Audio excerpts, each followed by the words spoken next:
So think about it like this, Kris. In talking about risk versus reward, if we're all in agreement that the bigger reward you get, inherently you have to take on more risk to get that reward, then you probably should only want to take on as much risk as you need to generate the rewards you need to. And so instead of risk reward, we'll call it risk return. So the first thing is understanding what type of return on my investment do I need to get in order to live the lifestyle that I need to live.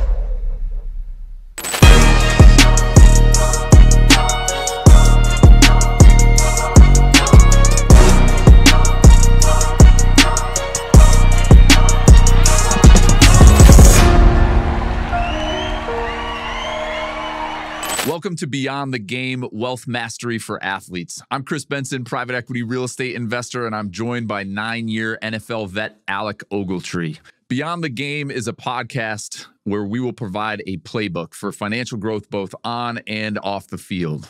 Join us each week as we'll have in-depth conversations with other pro athletes as they walk us through how they've created wealth beyond the game, both on and off the field. They're going to share their triumphs, lessons learned, and setbacks along the way so that you don't make the same mistakes. Join us. I think you're going to have a lot of fun. All right, guys, welcome to Beyond the Game. Today we had Craig Brown, who is a partner at NKSFB. They're one of the largest business management firms in the world. Craig dropped a lot of wisdom on us. I love what he most talked about is a framework in which you can filter decisions. And he talks about it from the perspective of an athlete, but I think this is applicable to anybody who's in a opportunity where deals or opportunities are being presented to them. I mean, the big ones he talks about is understanding risk versus reward. And the second part of it is cash flow versus cash burn, which I love. It's simple, not easy things. So the idea that understanding how much you burn on a monthly basis and how much cash flow from investments you have to cover that to sustain that lifestyle forever. So a lot of great wisdom from Craig today. I think you guys are going to love the episode. We're going to get into it with him on a number of different topics, hearing his story, how he got from professional baseball player into the business management world, and then some of the resources and tools that he uses with his clients to help them think about how to manage their wealth beyond the game. So stick with us. Craig Brown, appreciate the time. Thanks for joining us today. Always a pleasure. Good to see you guys again. Yes, sir. Yes, sir. I'm going to start today, if you don't mind, I'm going to take you back in time when we were all young. Well, Alex still is young. Craig, when you and I were young and probably a little bit more handsome. So it's 1998. You're just getting out of school, right? You're coming out of Tulane. You graduated in 98? Graduated in 98. All right. So you get out of school. You had a pretty good collegiate baseball career. You got drafted. In your mind's eye, did you think you were going to make a professional career? Like that's how you're going to make your money? Did you think you were going to be a baseball player? No chance. I was that is 100% truly honest. So I was a 32nd round draft pick by the Cleveland Indians. And I was fortunate enough that my best friend, his father has recently passed away, but was a Hall of Famer. Bruce Suter, his son, my best friend, was my catcher at Tulane. And remember, Bruce told me, he said, look, on every minor league team, you've got one or two guys that the organization thinks is going to make it. And they've got to put 23 or 24 guys on that team to build out a roster in order to get that guy ready to get to the big leagues. And you're one of those guys. And so I took that to heart. Especially being drafted as late as I did. I mean, in hindsight and looking back on it, I feel very privileged to even have that opportunity because so many people kind of go into sports that they love and play with hopes of being able to say that they play professionally. And I was able to do that and enjoyed every second of the time I was there. But I had no kind of disillusions that I was going to be that guy. And so it was really kind of an opportunity for me to kind of slow step my way into the real world of getting, a day-to-day 9-to-5 job. But when I was sitting, on the bus and taking those 14-hour road trips, going from, these backwoods town to backwoods town, I typically sat up in the front of the bus and was reading the Wall Street Journal and picking the brains of my coaches who would be talking about the stock market instead of sitting in the back of the bus playing cards or hanging out and listening to CDs back then. So Oh it man. allowed me to kind of take that journey. Yeah, you probably don't even know what a CD is, Alex. I do. So. I was just gonna say, I was just gonna say, you was kind of doing the opposite of what I was doing. I like to play cards and sit back there, we listen to music and all that stuff like that. But you actually had a shot. That's the difference. I knew I didn't. So, but it was a good lesson for me. And look, you had some superstars on that bus. You had Victor Martinez, who had a 15, 16-year career in Major League Baseball that was a buddy of mine. You had CC Sabathia, sitting on that bus, as the number one pick of the Indians. So, those were the guys that were the couple guys that were on the team that everybody else was kind of getting them ready to do what they do, and they did a great job of it. But you had a class. That's kind of, yeah, that's it, But look, it was a life lesson because, for me, I looked at it and saw that there's a lot of guys who, probably didn't have the same thoughts as me, who really expected that they were going to get there and they were going to make it, and didn't do all the prep. Probably that in hindsight they probably wish they would have. And then the other thing that's really unique about it is, if you think about it, it's not just making it. And Tree, this. It's not just getting there. You got to get to second contract in order to really have it be something that potentially doesn't come as a disadvantage to you. Especially when you look at baseball, you have a lot of guys that if you think about it, if you get drafted out of college and you're 21, 22 years old, or even worse, you get drafted out of high school as a baseball player, and you're 18 years old, and if you're a high pick, the organization is going to give you every opportunity to get the return on their investment, because that's what they look at you as, an investment. They gave you this money, and they're trying to get a return on that investment, which is you getting to the big leagues and producing for them. Yep. And so it might be 6, 7 years, 8 years that a guy bounces around in the minor leagues, which then puts you at 25, 26, 27 years old, having never gone to college. A lot of times those guys have started a family, and so then what does it look like for them? You're either trying to go back to school as a 25, 26, 27-year-old. You're like Brandon Whedon. Or you're getting close to the world. Yeah. You're like Brandon Whedon. Same kind of deal. Yeah. No, I know it. I mean, I've always heard like stories and stuff about, the baseball, this, and I know the difficulty it is to try to make it in that sport. And so, for me, like when I talk to people, about, I'm like, yes, it's hard to make it to the NFL. Like, yes, it's very hard. But I'm like, if you do get opportunity to make it, yes, that opportunity was hard to get, but it's even harder just to stay in there. Like, once you're in there, like you said, they look at you as an investment. So yes, the guys that are the first rounders, whatever, they're going to get, more ample opportunity to, kind of prove and show their worth or whatever. But at the same time, at some point, it's like, all right, you're not doing it for me. Like, I got to cut ties, at the end of the day. And, so that's Alec, you always say it, right? Like, you always talk about younger, faster, cheaper. Yeah, I mean, like that's what GM's chasing in the NFL, right? Younger, faster, and cheaper. They definitely looking to replace you for sure. So you got okay. I mean to catch on. Go ahead. No, I was just going to say, and so if you think about it, especially what the average career in the NFL is, 3.5 years? It might be less now. 2, it's like 2.5, I was actually 1.5, I feel like now. And I was going to say, so when you start taking guys that are playing 8, 9, 10 years, how long did you play, Trey? 9. So when you start averaging out, if you've got guys that are playing 9, 10, 11, 12 years, right? Then you've got some guys, if the average is 3.5, you've got some guys that are playing 1, 2 years, 1, right? 2 years, literally 1 to 2 years. And that's the thing, that mindset of like, as you said, like you yourself, even though I still find it hard to believe because I feel like just the competitor, you like, hell no, I'm in the same class as them. I'm just as good as them. But I get it. Like, I understand, you know, that aspect of it. But also the point of like where you said, I thought I was thinking, you know, outside of like, okay, I know this ain't gonna last forever, right? So I gotta do something. I gotta start thinking about what it's gonna look like for me after, you know, if this doesn't pan out. And, you know, you had the courage enough to, you know, look yourself in the face and face that reality. But a lot of guys don't. They just, you know, they keep chasing it for however long they want, and which is fine. Like, I never tell anybody to give up on a dream or whatever. But at the same time, there's reality where like you have to come down and, you know, them bills are due, everything's coming.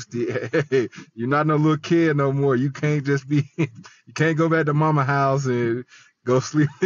You know, not as what you want to do. That's it. You know, so you know. So I will tell you, I did play until they told me I couldn't play anymore. Yeah. I kept going. I was grinding. I was going to play as long as they let me keep coming and showing up. But at some point, they were like, "Hey, look, okay, this has been fun. You're a nice guy, but Yeah, we're going to go ahead and let you go on and do something else." for sure, you know? for sure. And so, but you know, Kris, it brings up an interesting point. Let me ask you. Oh, sorry, I stepped on you. Go ahead. I was just going to say, where did that maturity come from for you? I mean, look, you're 22, 23, riding around the bus, right? And you're talking about the Wall Street Journal at the front of the bus with the coaches. Was that foundational, mom, dad, how you grew up, or was that just how you were wired? You were always thinking about, because I mean, you're an analytical guy, you have a tax background. Where did that come from? So it's a really interesting question and brings up a really kind of cool story. So, you know, my parents were just hardworking professionals. My dad was a senior person for the Department of Corrections, a suit and tie guy, but still a state employee. You know, my mom was a elementary school principal and then worked for the school district. You know, had her doctorate, but still, you know, a government employee. So you're not talking about having significant wealth or anything like that. What happened was, so I played on the U.S. junior national team and national team, USA baseball, and at that point in time, you know, they're taking the top 18 kids in the country. I did think, okay, I'm going to be that guy. You know, I'm going and competing in these events and being selected as one of the top 18 guys. I thought I was that guy. Yeah. The Olympics were in '96, and I didn't even get sniffed for the Olympic team. And so I knew at that point that, okay, there's some dudes out there that they think more highly of. And so I played the most prestigious college baseball summer league is the Cape Cod League. Wood Bats, right? In the Cape Cod League? Absolutely, Wood Bat League. And that's where you really kind of prove your merit. So I played in the Cape Cod League after my freshman year and after my sophomore year. And interesting thing is, when you go to college for baseball, you become draft eligible after your junior year, after your third year of college. And so I said to myself, if I don't get drafted after my junior year, I need to figure out what the hell I'm going to do with my life, because if you're somebody who's got a shot to make it, they're probably going to grab you after your junior year. So I went undrafted after my junior year. And at that point, I really started thinking, okay, what am I going to do? And so my other best friend's a guy named John Darsky. And his dad was a really senior guy at Lehman Brothers in New York City. Lehman Brothers, you know, they've made movies about it. The collapse of Lehman Brothers, one of the major Wall Street banks that went under. But his dad was Dick Darsky is one of the most influential people in my life outside of my mom and dad. And so he gave me the opportunity to come move up to Westchester County where they lived and work at Lehman Brothers with him that summer. So instead of going back to the Cape, where I had an opportunity I went to New York and worked at Lehman Brothers and spent the summer doing an extended internship there. And I got bitten by the financial bug, big time. You know, I would ride into, you know, I'd take this hour ride in from the cushy parts of Westchester into the city every day with my buddy's dad. And he taught me some things that have stuck with me forever. You know, he told me, you're going to read the Wall Street Journal every day, You don't have to read the entire Wall Street Journal, but you need to at least read the first paragraph, of every article that's in there, because that'll give you enough information about what that article is talking about. If it's something that interests you, keep reading. If it's not, move on to the next thing, but you'll at least have conversational understanding about what that article is speaking about. And so I'd ride in the morning with him. I'd read the newspaper, pick his brain, talk to him, just as kind of a father figure, not, anything else. And it really kind of was the foundation for me from a business standpoint, not only how he conducted himself business-wise, but to be at that level and also living with him to see how he conducted himself as a family man and as a family person. And that was the other thing that he told me was, you're moving into this house with us for the summer. We're going to treat you like family, which means that whatever happens in this house stays in this house. This is family business. Something that really stuck with me. It's somebody who's had a major influence and impact on me. So that's really what got me kind of in that mindset of, okay, I know what I want to do whenever this ride ends. I was fortunate enough that I got drafted after my senior year. So I'd already graduated. So I had my degree. So it wasn't a situation like I was just talking about where you get guys who are, coming out of high school and then trying to figure out what they're going to do because they've got, an advanced life at that point in time. Did that, because you came out of the pro leagues and essentially went right to Merrill, right? That was your first gig? Quite honestly, I knew, I felt like, I could see the handwriting on the wall. I was a guy that was being used as a good mentor to the younger guys that were coming in because, for the most part, I did things the right way. So I was someone, that they would put the younger guys that they'd invested a lot of money in. True professional. Got to show them how to be a professional.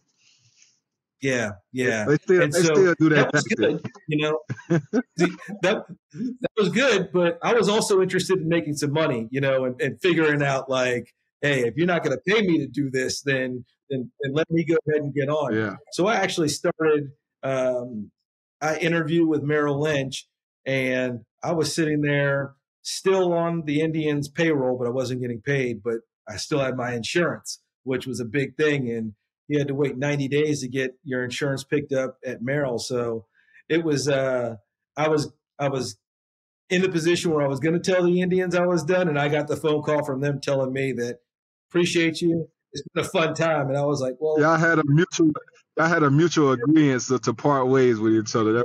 You got it. So it's almost like if the girlfriend says, I want to break up with you, it's like, wait a second. No. I was going to break up with you. We need to make sure I quit this. So we get it understood for sure. Oh, that's interesting. That's cool. Okay, so yeah, you say you go to Merrill, and your first job there was what? To do what? Like another interesting thing you bring up, Alec, because let me tell you, man, it was so prideful to be able to say, oh, I work at Merrill Lynch because it's a firm that has, real prestige, not easy to get that job. And I go through, I take all my exams, get my, Series 7, get all my licenses, and they basically say, okay, here's a call sheet, start smiling and dialing. And I was a glorified cold caller making, $30,000 a year, minimum wage, for all intent and purposes for the hours I was putting in. And I would just pick up that phone and cold call people every day, and the majority of the time that I spent in this program, they did a great job of teaching you how to sell, but they didn't really teach you how to actually manage money and invest the money for people. It was go bring it in. And so I brought it in. Now, mind you, this is 99 and 2000. And for people that, Kris, you haven't gotten to the point that you have gray hair. And if I actually had any left, mine would be gray. But, 2000 was one of the worst years possible to be starting off in the financial services industry. The market went to hell in a handbasket. It was the financial crisis of 2000. Thankfully for me, I brought in some great clients, but I was terrified because I didn't know anything about investing their money to actually put that money to work. So I spent all of my time kind of doing everything other than investing their money. It was looking at putting together budgets and helping them build credit or cleaning up credit.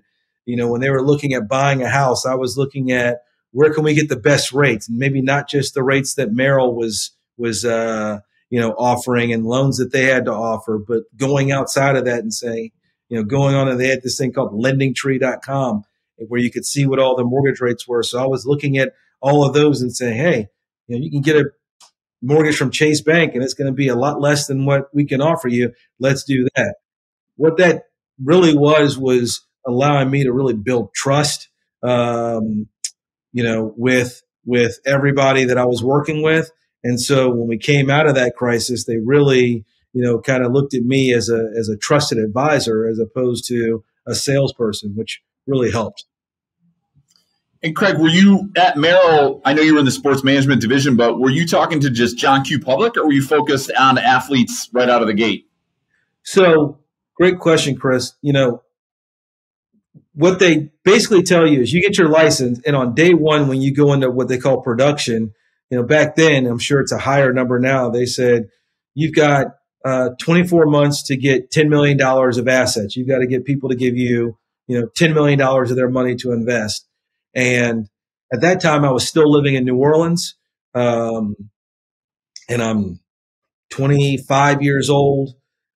My family, I gave you a background of kind of what my parents did and my upbringing and things like that. So I didn't have family money to be able to go out and get, or friends of family to be able to go out and get their money.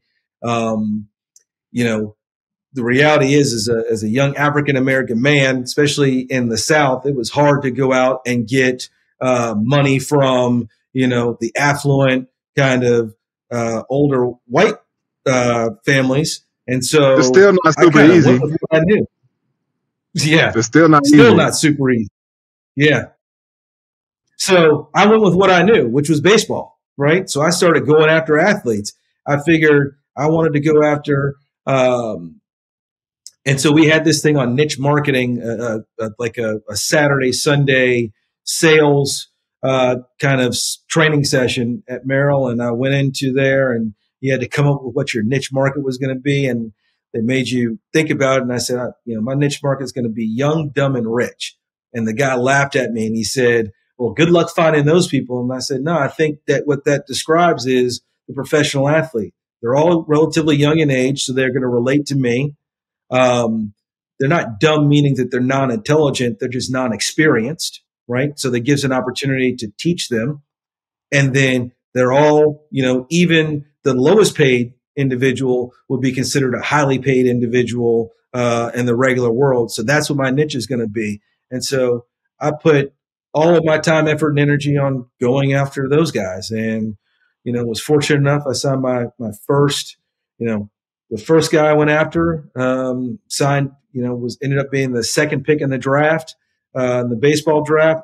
The next year I got the number 1 overall pick, the number 2 pick, the 11th pick, the 12th pick, and the 24th pick. And then the next year I had the number 1 overall pick. I had the number 1 overall pick 4 out of 5 years, and we get like 6 or 7 guys every year. And there's a cautionary tale in this. I'll tell you, it was started getting really easy to sign these guys because the families coming the year later would say, oh, you signed these people, so, you must be the guy, we'll go with you. Reality is I still didn't know crap, but I was able to say, I work with this person, this person, this person, and this person. And that's the thing that, I feel is something that athletes and their families should really look out for. A client roster, especially on the financial side, where people keep their finances really private. Yeah. And even people who may be in a position where their financial people have not done well by them, they're not going to tell anybody because they're embarrassed, to be in that financial position. And so they may tell you, oh, yeah, I'm with this guy. How's everything going? Oh, it's going good. And so families will take that as an endorsement, when in reality, that person may not be doing a good job for you, And so just because someone works with, a who's who of athletes doesn't mean that they're doing a great job. Yeah. No, I agree with that. That's like, I just remember when I think about like just me coming out and just kind of that whole thing, like at that age, 22, whatever, however old you are at that time, there's a lot being thrown at you at that time. A lot of the information that you're receiving is based on just your family, because most of the time it's them that's in your ear, that's talking to you, and if you're not really, not necessarily savvy enough, but more so, I guess, experience in the sense of like, no, I can go ask around, I can go ask these people. A lot of times people just don't, I feel like they don't have that resource to maybe go to an outside source to ask them like, hey man, does this make sense? Like, and try to get a different opinion or perspective, whatever you want to call it, from different people. So I do agree with you in the sense of like, yeah, like once it start going, people, they'll just go off just based off what like you said. Oh, they signed such and such, they must be doing a good job. And reality is like, they really not. If you really, peel back the layers of it and look at it, you're like, well, this may not be the best fit for me. And that's the thing too, you got to find the best fit that's for you individually, not necessarily like that. Yeah, they may have did them well, but it doesn't mean that's going to be the same outcome you're going to have, because y'all two different people, and you're going about. And Alec, the other thing is, I always look at when someone says, oh yeah, this is my, I'm working with this advisor or that advisor, and they work with A, B, C, D, E. Yeah. Sometimes I'll sit there and say, okay, all those guys are represented by the same agent. Yeah. So is that the agent that's feeding these players to this advisor? Is it because that advisor does great work, or is it because they just have a relationship, whether that's a personal relationship or that's a financial relationship? But either of those can be a conflict in terms of relying upon that person to say, hey, this is who you should work with. Agree. And that's a real problem. And the other thing is, like when you were coming out, did anyone say to you, here are the questions you should be asking, and here's the reason you should be asking those questions? Or was it kind of left to you and your family to just go at it alone and kind of figure out, what to ask? Mostly it was just left to me and my family to ask. I think too, and I say this too, is like, when I think back to the mindset that I was in, like, only thing I cared about was playing football. Like, it wasn't even like, yes, I cared about the money in a sense, but it was like, man, I'm gonna see more money than I ever seen, ever in my whole life, right?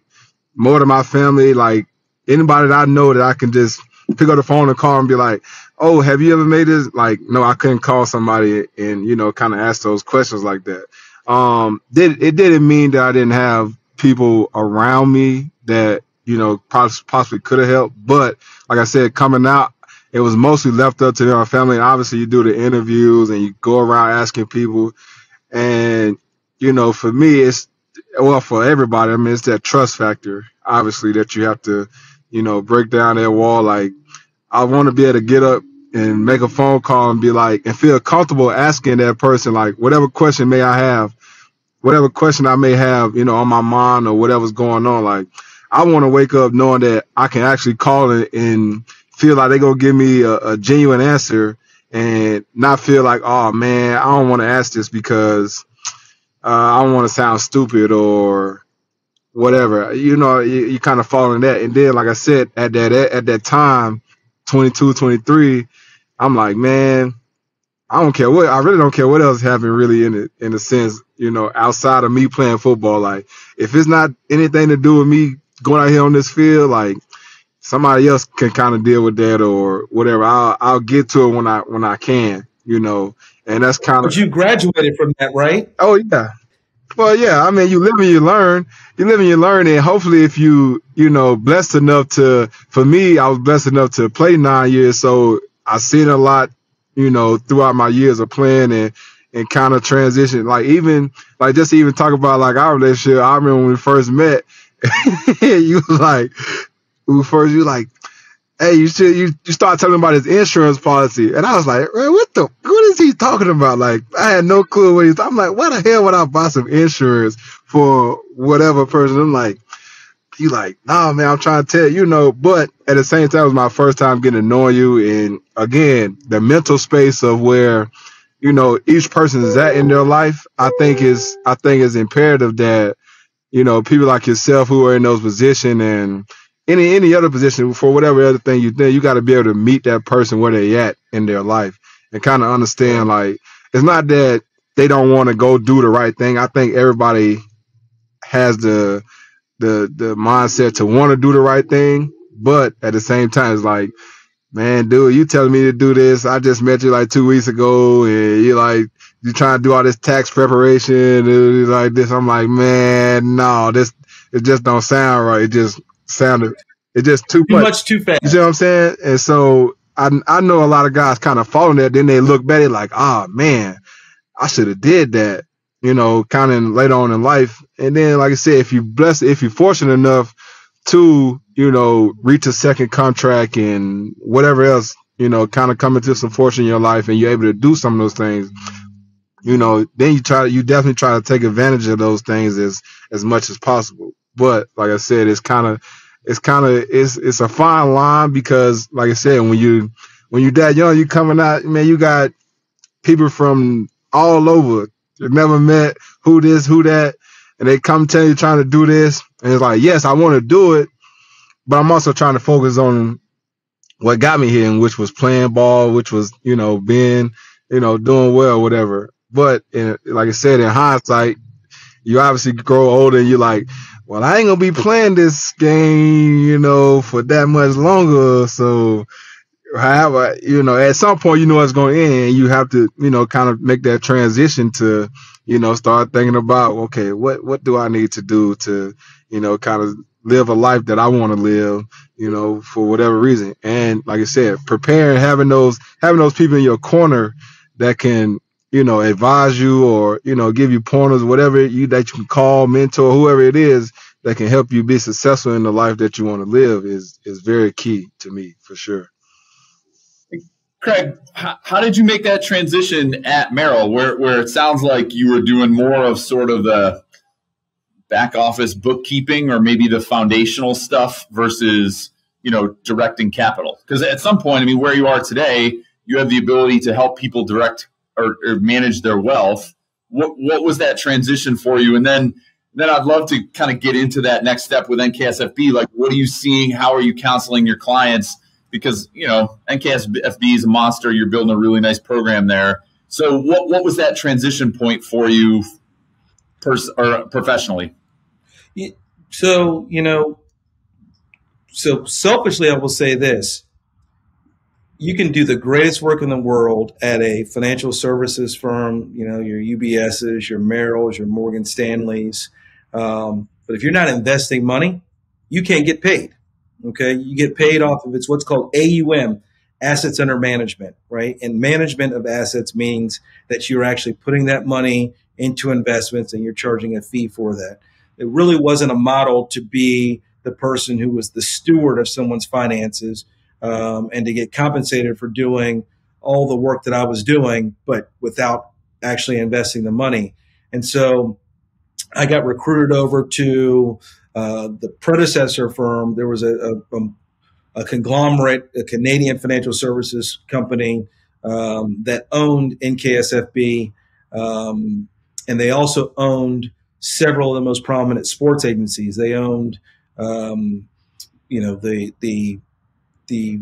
a firm called Steinberg, Morad and Dunn, which was Lee Steinberg, Jeff Morad, and David Dunn. So if you think about that, that's David Dunn founded Athletes First, founded A1. Lee Steinberg, obviously, is, he and Jeff Morad had, I think, like 22 starting NFL quarterbacks at one point, so they own them on the football side.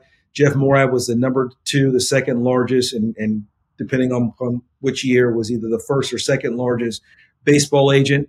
They owned Dan Fagan, who was a really prominent basketball agent who's since passed away. He was one of the top 5 basketball agents.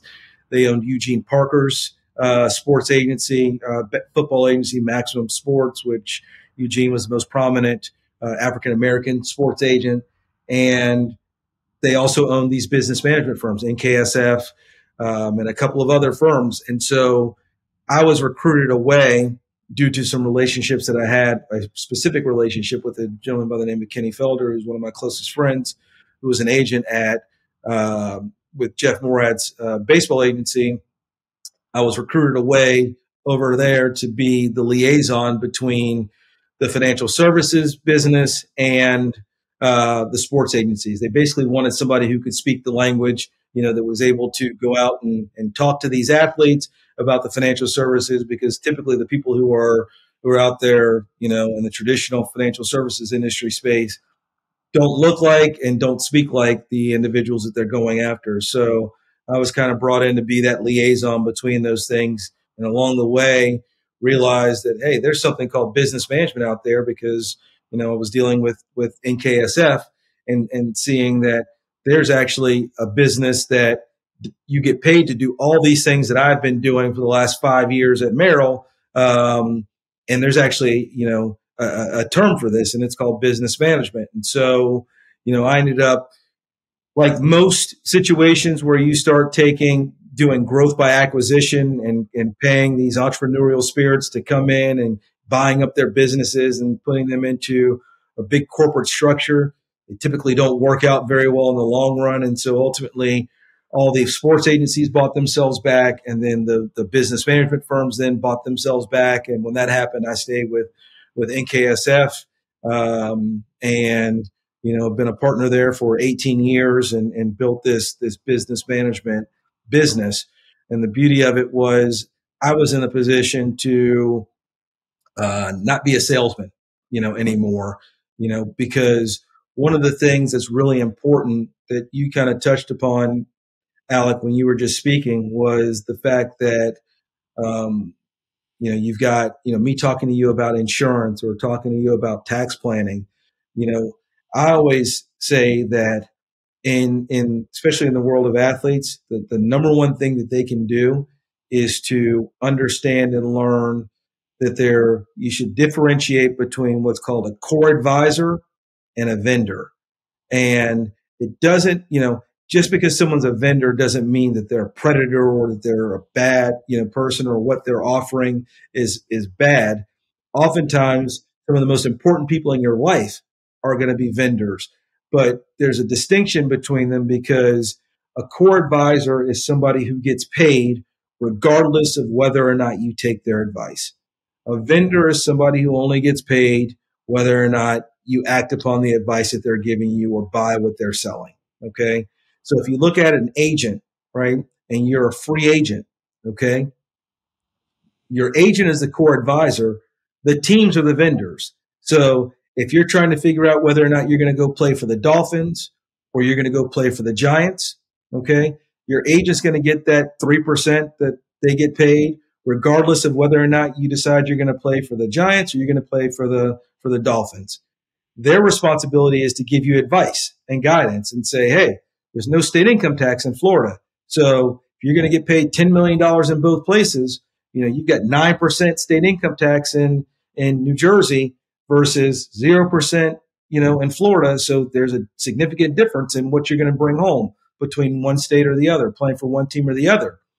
They're also going to say, but there's probably more marketing opportunities for you playing for the Giants than there are for you playing with the Dolphins. So you have to look at that side and weigh it out. Ultimately, it's your decision. You may say, well, look, I want to go play for the Falcons, okay, because I want to be back at home. That agent is going to get paid their same 3% regardless of where you play, okay? In that scenario, you've got the Giants, the Dolphins, and the Falcons. When you go for your visit, they're going to sell you on all the reasons you want to play for the Giants, all the reasons you want to play for the Dolphins, all the reasons you want to play for the Falcons. And they don't win, they don't benefit unless you pick their team, Yep. right? So in that scenario, they're a vendor. On the financial side, every person has one pot of money. They have one pie, okay? And so our responsibility, because we don't get paid off the investments that someone makes, is to help them make decisions on how they should split that pie up and divvy that pie up. We're sitting there as a core advisor. The places where you're going to put that money are ultimately the vendors. They're going to tell you all the reasons why it makes sense for you to put your money there. So the hard thing is when a vendor is kind of sitting in the position of a core advisor, So traditionally what happens is financial advisors are the core advisor for professional athletes. You've got somebody at a Merrill Lynch or Morgan Stanley or UBS, or somewhere like that, or XYZ Wealth Management, they're an RIA, they're, my wealth management advisor. Those individuals are supposed to be giving advice and guidance, but there's a conflict that sits there because Tree, if you come and you say, hey, I met this guy named Kris Benson and he's got, this great opportunity for me at, it's crazy. He owns storage facilities and they generate a ton of cash flow and they've got, consistent returns, more consistent than what you're getting in the stock market. Okay. Than what you, my advisor at, whatever wealth management firm are telling me you can get for me off of my investment portfolio. So I think I want to put my money there, but you're relying upon that person at whatever wealth management firm to tell you whether or not Reliant's a good investment or not. Yep. Well, if you take $1 million of your money and you take it from your investment account with them and put it in Reliant, they're no longer able to charge you a fee off of that money that's there. And now that money's sitting, somewhere else. Maybe good for you, but it's not good for them.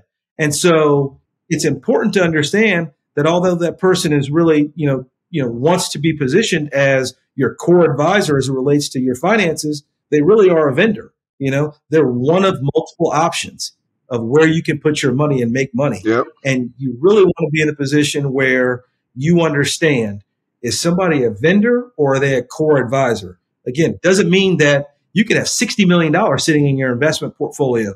They're really important, right? But they're a vendor, right? So it's really important to understand whether or not somebody is a core advisor or a vendor, because you have to look at the advice they're giving you and decide, are you taking that advice blindly or are you having to take it with a grain of salt, knowing that they're only going to benefit if you keep that stuff with them? Yeah, no, I agree. I think too, some people behavior. Sorry. Right? It's incentives drive behavior. I mean, if the incentive of getting paid is just, I'm doing it because I'm here to help you, or if I'm doing it because I'm selling you something, you're going to get almost different answers. If you look at large scale data sets and almost everything, it's pretty clear when incentives are pushing one direction or the other. There's no question. Yeah, no, I agree. I think it's fundamental. I mean, it really is. When you start looking at the reasons, part of the issue, part of the problem with why professional athletes have historically been in the position that they're in financially post-retirement, this is a large piece of it. It really turns into a situation that was this person, think about it like this.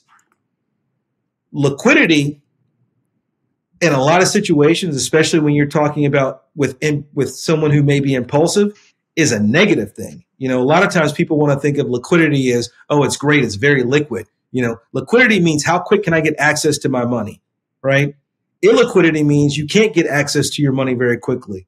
There's a lot of guys out there, I guarantee, who wish that they didn't have access to their money as easily as they did. If that money was put somewhere where they were getting a steady return on that money that they had access to very easily, but they didn't have access to the actual principal, they'd be in much better position than they are where you are from a financial standpoint of saying, okay, well, look, I need $3 million. I'm buying this. Yeah.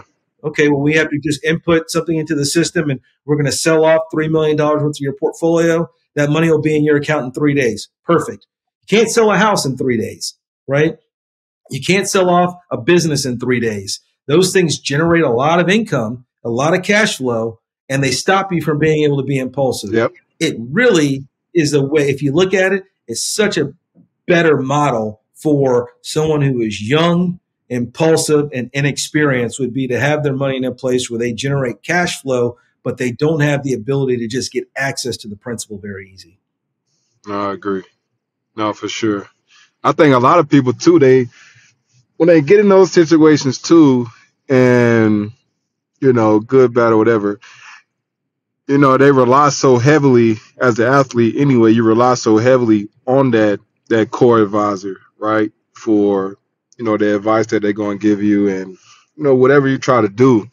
And two, they kind of almost like they just trust blindly. Like, it's like a blind trust that you just trust. And you're like, okay, I've been working with them for whatever. And you're like, well, they haven't, to my understanding, they haven't, lost me any money. I've, earned a little money here, that, and the other. And, to me, you find a lot of guys that just, they stick with the guy and then all of a sudden something happens. It's like, man, I ain't learned nothing along the way of having this guy with me. Like, I think it's big for the athlete to, take responsibility and try to learn. Not saying you have to be a guru at it, but, you need to have some understanding of, the language that's being spoken, that, because they're talking about your money. And at the end of the day, they're going to come back and say, well, like I said, like, you're going to come back and be like, well, it's your money. You can do whatever you want to do with it. I'm here to give you the advice of whatever it is, right? And on whatever you want to do. And that's all I can do. And, you kind of like essentially cut ties. Like, you kind of wash your hands because you're like, ultimately at the end of the day, it's your decision. All I can do is provide you the information to, help you make a decision. So with that, think about this. If I've got a PhD in chemistry, okay, and I'm teaching graduate level chemistry. I'm a graduate chemistry professor, okay, and you're a fifth grader trying to learn chemistry, okay, and Kris is a middle school chemistry teacher, right? Got a degree in elementary education, okay, happens to be thrust into teaching chemistry at middle school, understands it, understands basic principles and is able to teach that, right? And he's a very good teacher, okay? But Kris's understanding of chemistry at a higher level doesn't go there because he doesn't have a chemistry degree. He has a degree in education, and that's the level he's at. Now, take that, and you're a fifth grader. You may relate to Kris and his teaching more than you relate to me, even though I've got a significant higher level of understanding of chemistry than Kris does, okay? Now, you can have an advisor that, individuals have advisors that they pick because, like you said before, I related to them. I felt like I could trust them. I felt like I could talk to them, and I didn't feel dumb when I was talking to them. And that makes 100% sense. I totally agree with that. But when I said, earlier I said to you, and I said it for a reason, but you graduated, you continue to learn and grow, right? You elevate. And so that's the thing. Is that advisor going to help you to continue to grow? Because if you do, you may outgrow them, and graduate past them. Mm-hmm. You may go from middle school to high school, you go from high school to college to a graduate level. You may go to your doctoral level. And at that point, you've got more and more sophisticated people that you're dealing with in that space, typically. So a lot of times you'll see that advisors who are only at this level don't want their clients to get to this level, because then the client sees that they're not at a high enough level to deal with them. So a lot of times they want to keep that client pushed down. They don't want to educate you. They don't want you to understand things nearly as well, because then you might realize that they're not as sophisticated as you think they are. If they can keep you at a fifth grade level, that middle school level that they're at is going to be good enough. Yep.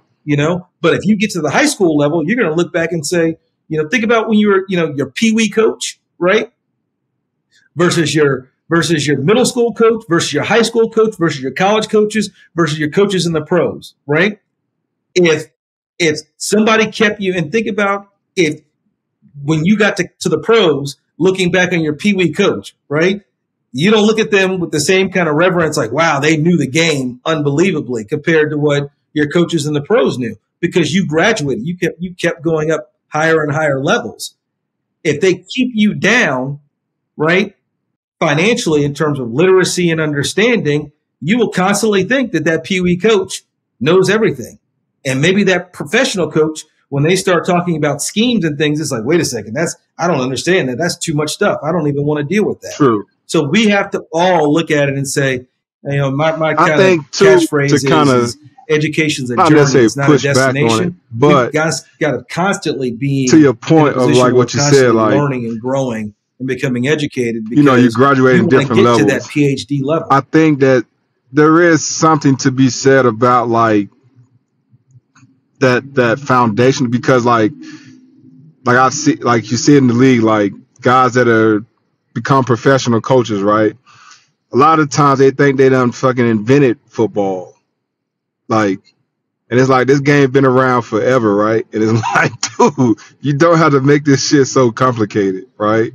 And so I try to like not necessarily think about that in the same way as finance wise, but it's kind of somewhat of the same principle, because it's like, yeah, like you can go to these guys that are way up here, but all it's doing for you is just confusing you, right? It's confusing. It's making it tougher. It's not working out for you, right?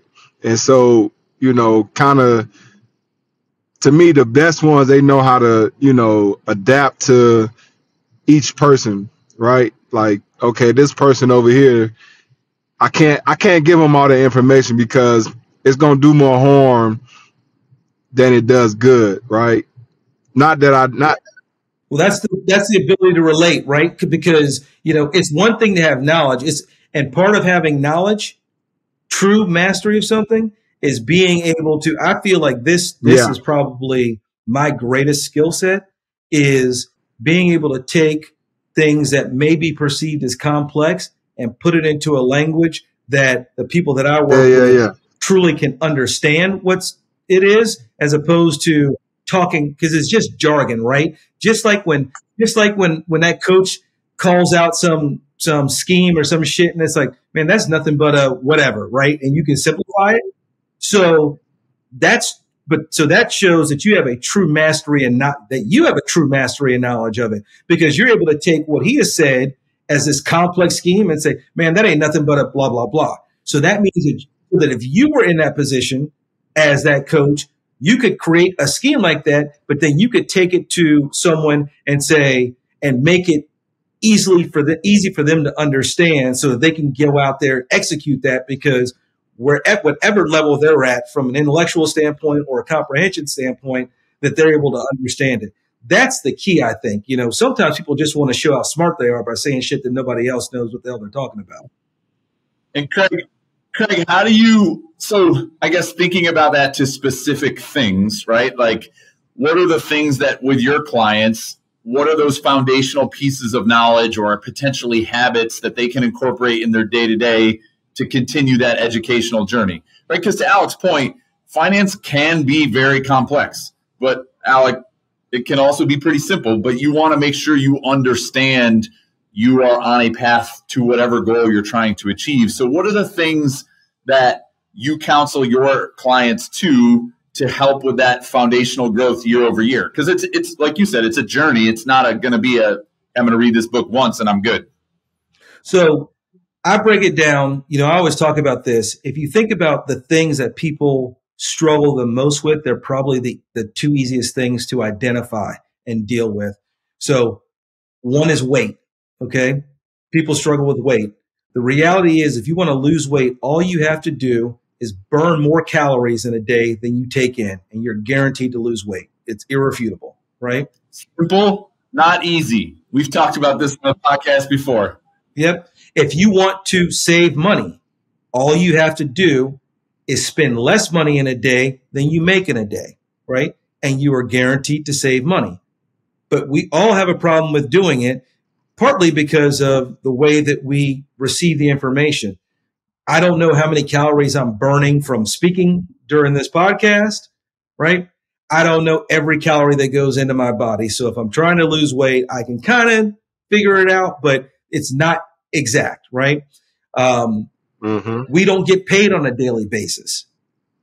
we get paid on a bi-weekly basis at best. I was on that. Some, if you're a football player, now it's gotten a little bit better with changing it, but it used to be you only got paid, for 17 weeks, and then good luck with figuring out how you're going to make sure for the remainder of the year that you don't overspend, So yeah, exactly.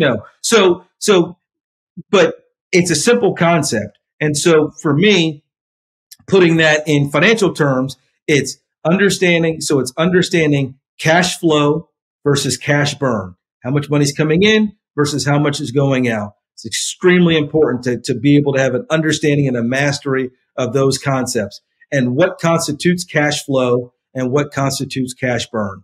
That's number one. Number two, for me, it would be the understanding of risk versus return. Okay. Risk versus reward.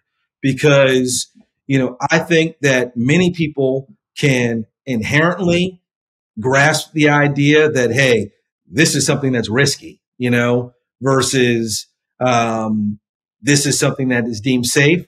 And when they don't tend to align and balance out, when someone is telling you that, owning a private jet is not risky, or that to make it more simple, that, hey, you're going to get a 25% return on this investment on an annual basis. There's no risk there. That doesn't line up. So understanding what typical risks are and what the typical reward is will alleviate so many issues, because if you have a mastery of that, of understanding risk and reward, it will stop so many conversations from even getting started. There are some situations where people should just know to turn and haul ass, because when somebody is saying you're going to generate this money or there's no risk, unless you're getting the same amount of money that you would get by putting that money into the bank in a money market, then there is risk. If they're offering you a higher return than what you get off a money market, that means there's more risk than what they're telling you. I love the framework of a filter that when things come into your brain, you can immediately say yes, no. Like there's a clear path of like you said, does this make my cash burn exceed my cash flow? Okay, I can't do that. Done. Right? Easy. If somebody says, I'm going to make you 25% and there's no risk, in my head, that comes to me and I'm like, you're lying to me. Like that really doesn't exist in the world. And that framework, or to be able to say black, white, just automatically push things to the side that don't fit in that framework, makes it so easy because of all the complexities we're talking about. There's so much out there in the financial world that you can get caught up in. This just gives you a clear path. How do people get in trouble? And the question we've asked a lot of the guests who've been on has been worst investment, right? And Craig, maybe this is something you've done personally, but I have a feeling that just with the number of athletes you've worked with over the years, you probably got some doozies. And the specific would be fun to hear, but what usually is the problem? Like when someone does something exceptionally dumb, loses a few $100,000 or $1 million or a couple $1 million, like what's the foundational issue? Is it just, I don't mean to say ignorance in a negative way, but what's the why behind that? So the two things that I find, it's ego and love. Okay. The ego side is, and when I say, and I'll explain, the ego side is that when you ascend as an athlete to the highest of high levels, right? And it's not only getting to the top of the profession, but typically with the athletes that we're talking about, even their physical presence, they are ascending to the highest of high level, right? Like you look at them, they're physically imposing, right? Their paychecks are imposing. The way that, Tree, like you walk into the building when you're playing, yep, and it's almost like the people that are all working at the facility, it's like they've been told that our entire job and our livelihood is because of these guys. So they treat you all like royalty, Now there's a hierarchy to that royalty, right? But nonetheless, it's like being a Saudi prince. There might be 400 of them and somebody's number 400, but they're all royalty, right? So there's this sense of like, and that didn't start when you got to the pros, because everybody that's in the pros was the man in college. They were even bigger, the man in high school. They were even anointed in Pop Warner, as the man, right? And so there's this hubris, this ego that kind of sits there of like, everything I do is great. Everything that I touch, I don't fail, I don't miss. Look at my life. All of this has worked out for me. And so there's this feeling that anything that I'm going into, I'm going to succeed at. Okay. So that's the one side, is where ego gets in the way, where when everyone else, says that it can't work. Yeah. So, they've talked about Michael Jordan even, right? With him making all the decisions when they were the Bobcats, making all the decisions on who he was going to draft and things like that, ignoring the people that he put into place. That he either had, they spoke about him either having yes men, who were just going to go along with him, or it was just his decision. And even if somebody said no, he was vetoing it. That's someone who, look, I don't fail. Everything I do is right. So I'm going to get this right, So ego gets in the way of making bad decisions. The second thing I said was love, right?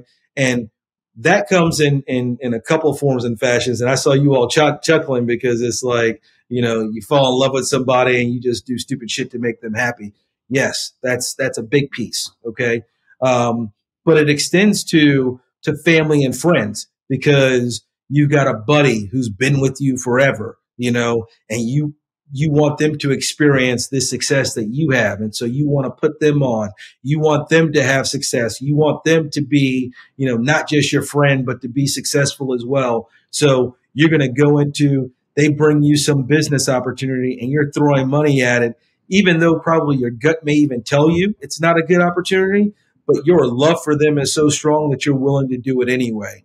Now, take that and multiply it by a mom, dad, or a wife or a significant other, right? And what she'd be willing to do. So you look at the number of clothing companies that have been started, jewelry lines that have been started, swimsuit lines that have been started, trying to make your significant other, break them as a pop star, so studio time that you paid for. These are all things, and Tree, I see you smiling because I'm sure the stuff you've heard in the locker room, this is all day long, These things. Yeah. Alex, we're not going to tell the story again because we probably told it on 3 podcasts already. But Alex tried to start a clothing line. The Ogletree suits. They were going to be right on the inside. The Ogletree. There you go. Hey, listen, it would have been a good logo, but yeah. Oh, yeah. Yeah. No. And the problem is, so you make a really good point, Alec, because you did something that most people can't do. You turn the faucet off quickly. Most people, especially when in that love category, they keep it going. Good money after bad. They just keep throwing it out there. And so, what habits? What do you encourage your clients to do to kind of walk away? I mean, is it just a realization of you saying to them, "Don't let your ego get in the way of making good decisions. Don't let the people around you and the people you love."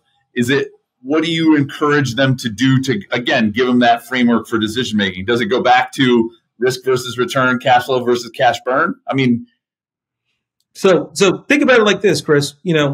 We in talking about risk versus reward, if we're all in agreement that the bigger rewards you get, inherently you have to take on more risk to get that reward, then you probably should only want to take on as much risk as you need to generate the rewards you need to. And so instead of risk reward, we'll call it risk return. So the first thing is understanding what type of return on my investment do I need to get in order to live the lifestyle that I need to live, right? Based on the burn rate, right? I mean, and the first part of that is understanding what's the burn rate to live the lifestyle I want to live. Correct. And that's why I said those two things, cash flow versus cash burn and risk reward, right? Those are the fundamental kind of concepts that really do go hand in hand. And so you have to know how much money you need to generate in order to live the life you need to live, right? And so that will tell you, and then you have a finite amount of money. And so that will tell you how much you need to earn off of your portfolio, your investments, whatever they are, in order to generate the cash flow to match up with the cash burn, right? And so you then only want to take on the amount of risk necessary to generate the return necessary to create the cash flow necessary to meet the cash burn. And so if you do that, you stop looking at these home runs that you're trying to hit, because you don't need to hit those home runs to generate the return that you need to get to live off of the cash flow that you're going to earn. So that's the first thing. And once you have that pot secure, then you can take excess money, additional money, right? And so now you're talking about kind of the envelope system where you're taking, okay, this is my pot of money that I know this is what I need to live my life off of, right? Okay, I've got an extra $1 million, $2 million. Well, this is the money that you can take and use that as more of what we call aspirational things. I want to start a clothing line, right? I want to own restaurants. I want to invest into a gym, all these different types of things, whatever it is that's a passion project for you. Then you use that additional capital, knowing that if it doesn't work out, you haven't put in jeopardy the lifestyle that you're living for you and your family. That's always safe and secure in this other space. Craig, let's put some numbers to that, just for an example. Like, how do you counsel, one, what is a reasonable rate of return? Let's not call it risk-free, because risk-free treasury right now is attractive, but it's still probably not going to support most guys' lifestyle. I mean, it depends how much money they have, I guess. But what's the number you're using? And I'll use an example. Like, I got $10 million in the bank, or I got $10 million in net worth, or however you think about it, $10 million of investable assets. What's the number you're attaching to that where you say, look, here's the safe bucket. You should think about, 5 to 7% a year, 7 to 9. Like, in your mind, what's that category of conservative, safe investments? So great question. It's the fundamental. And I held up 5 because I didn't want you to say the number, what you did, and make it seem like I was echoing what you had to say. But that 5% is different. So I counsel individuals to live off of 5%. So if you've got, and so one thing that's really important, Kris, is to say that you have, what you said was not 5%, or excuse me, not 10 million of net worth, 10% of investable assets. Okay. It's really important to distinguish what's an investable asset versus an asset. So if you have 4 homes, okay, that total $10 million that you and your family live in, and you bounce from one house to another, or you've got 2 homes, you play in LA, you've got a $5 million there. You live in Atlanta in the off season, you've got a $5 million house there. You've got $10 million of assets. Neither of those are income producing investable assets. So neither of those should count towards this number we're talking about. I'm talking about income producing assets, either through appreciation where they're going up in value, or through generation of return through rents or something like that, right? Income that they're producing. So living off of 5%, so you may have $20 million of assets, but only 10 million of them are actually generating income for you. The other ones you would, because unless you're willing to sell off that house in LA and that house in Atlanta, those aren't producing anything for you. Okay. So just if you think about that, so let's just say it was 5%. So 5% of the 10 million of investable assets you have would generate $500,000 a year, for sake of easy math, about $40,000 a month. So let's say that, so then we would be saying you need to be living a lifestyle of $40,000 a month. Okay. In order to live $40,000 a month, you have to look at what type of income is that? Is that capital gains? Because that's going to get taxed at 20%. Is that ordinary income and dividends? Because that's going to get taxed at your tax bracket, 37%, So it's important to understand that as well. So, and then you have to take into account what's the third thing is inflation, right?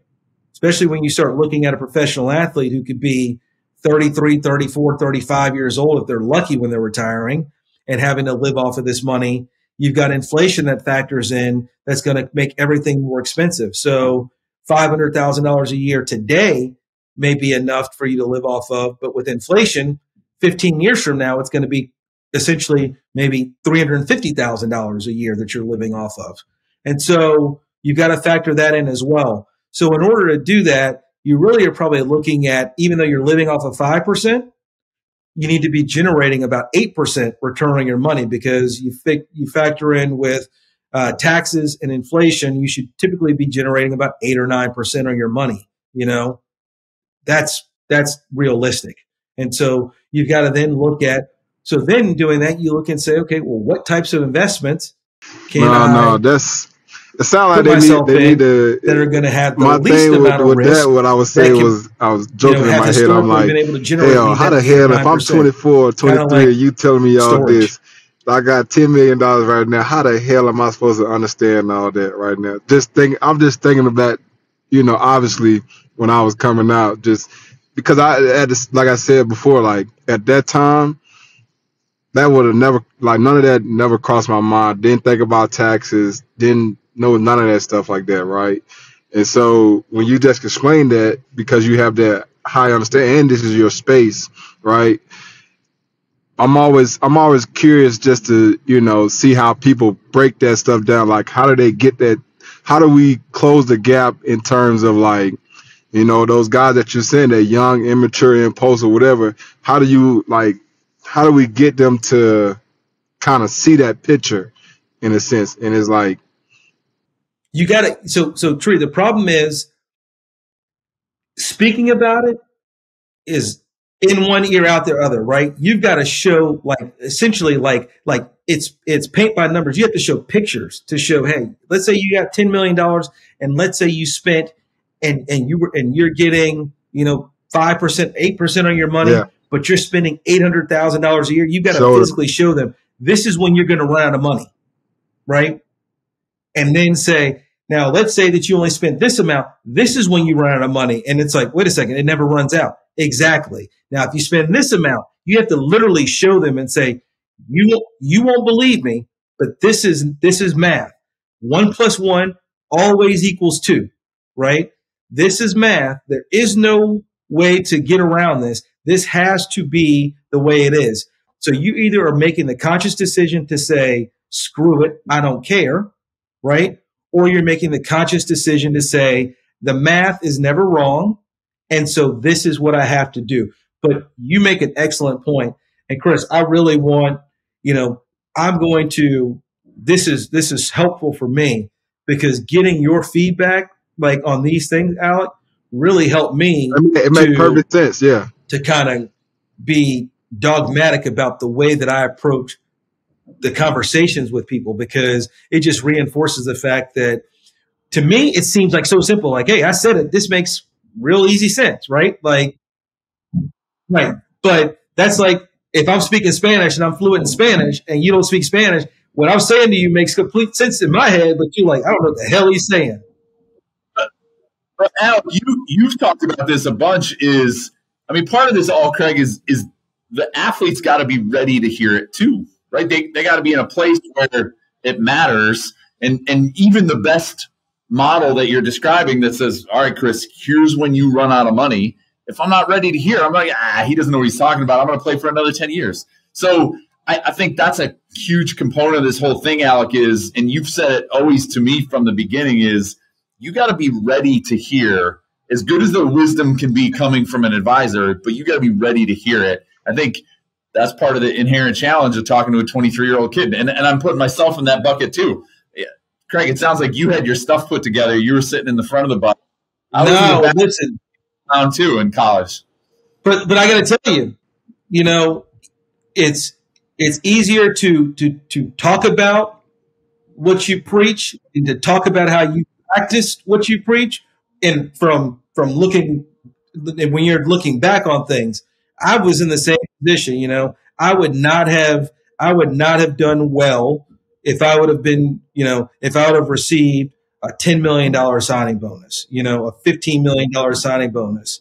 And that's why I was saying that liquidity is, actually a negative thing when you're young, because what do you mean I can't go buy a car? What do you mean I can't go buy this from mom? What do you mean? And Tree, if somebody would have said, here's $10 million, what do you mean I can't retire my mom?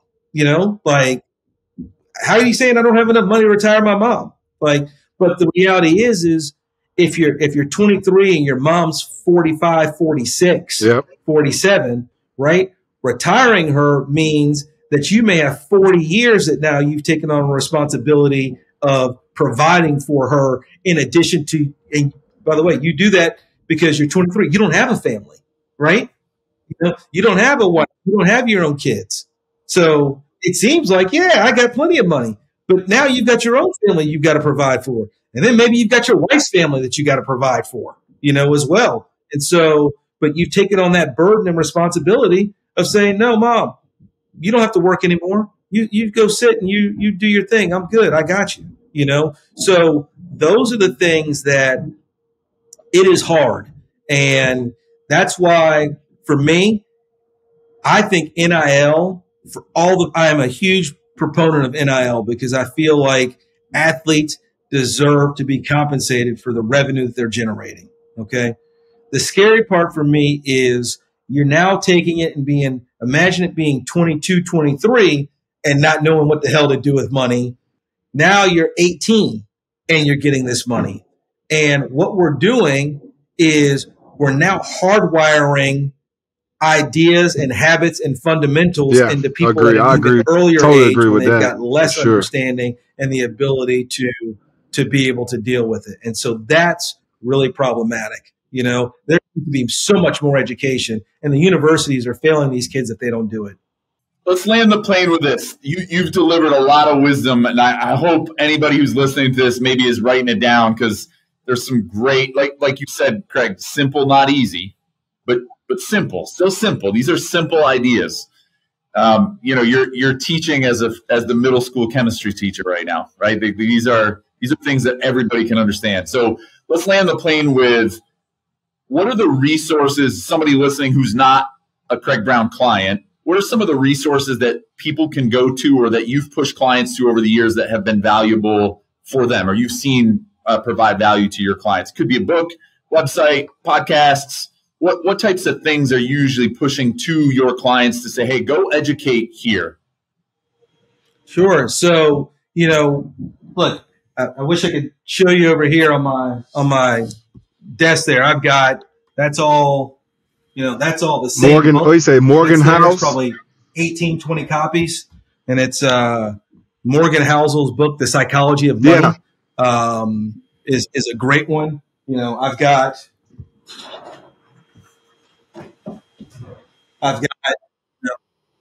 Morgan Housel. He spoke at, he spoke at the first Wealth Summit event that you went to in Aspen. This is another book by Garrett Gunderson, What Would the Rockefellers Do? That really talks about utilizing insurance and creating generational wealth. It's to immerse yourself in and these books are not, these are not novels. These are not books that are talking about, really complex theories, but it's getting the basic knowledge and understanding down about what it is that you're doing. If you're a professional athlete, take it back, or somebody who's a college athlete with aspirations to be a professional athlete, take it back to those fundamentals when you were, on the basketball court, or you were on the baseball field, or you were on the football field, and those basic fundamentals that the coaches were teaching you. That's what you've got to be able to, that's where you should be starting with on the financial side. You don't need to dive into the extreme, high level things at first. You really have to look at just the fundamentals of it. And then the other thing that I would venture to tell individuals to do is to, read, get a website, whether it's Barron's or it's, CNN Money or whatever, whatever your persuasion is of what your news outlet is. And just like you go to ESPN.com every morning and kind of peruse and look around that site, go to, a financial website and look at that site and just kind of read up and see the things that are there. I think podcasts are great. I think YouTube is great.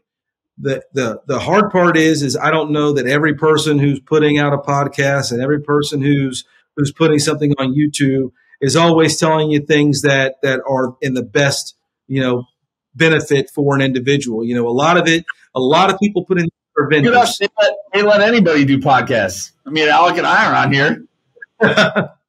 Hey, look, you all are doing a huge service, because this is what everybody needs to hear. I mean, it truly is. I commend you all, extremely for what it is you're doing. And you're not doing it, it's obvious you're not doing it in a way to be self-serving, which I find a lot of podcasts are more about, let me sit here and tell you all the things that I know. And by the way, here's my conference that you can go sign up for, or, here's my book that you can buy, or here's my class that you can go in and let's teach you how to make money. But that's after the equal sign. If this is a math problem, totally you've got to get the pluses Craig, and we minuses appreciate down you, man, first, coming on. And then once you get that, but before we let you go, the solution is, where like figuring out if what somebody wanted to get in you gotta contact with you, whether it's Instagram, Twitter, or X, and then or you figure out what LinkedIn, whatever it is, where can they find you at? What's the proper way, best way? Hey. So it's interesting. I always like to say, if you're in the financial space, I always say the only place I ever want to see my name is on the check. Just pay me for the work I do, So not trying to do a lot of going on IG or X and Instagram and things like that, but cbrown at NKSFB.com. Shoot me an email if you've got a question. For me, this is personal. This is, I got a ton of clients in all sports: baseball, basketball, football, golf. But it's a passion of mine is trying to change the narrative, change the stereotype. I think athletes, because of the fact that there's been historically such a low rate of positive returns, that 80% broke within 5 years, lends the idea that athletes are dumb and athletes are, come from the hood and they just spin wildly and they do these things. But the reality is it's anybody who is 24 years old who's given, all this money, anybody who's earning the majority of their money from the ages of 18 to 25 typically doesn't fare well, regardless of what your background is and where you come from. No, we appreciate you coming. It's not an athlete problem. It's an age problem. It's a youthfulness issue. And so, it's passion for me to change this, to change the narrative. So it's all education. So I appreciate you all giving me the opportunity. Thanks, Craig. Thank you. You spilled a lot of good wisdom. And for anybody out there listening, check out, reach out to Craig. He's been a great resource. We've participated in a few of his events. And when you think about core advisor versus vendor, I put him in the core advisor bucket, right? Like he's not pitching. He's saying, hey, think about it this way. And, we can be here to help if you need it, but a lot of wisdom to be had. So Craig, thanks for spending so much time with us. We'll get this out, and I hope everybody listening takes advantage of it. Great. Thank you, guys. Appreciate you. Thank you for tuning in to Beyond the Game. Please like, subscribe, comment on your favorite platform. It helps others find the show.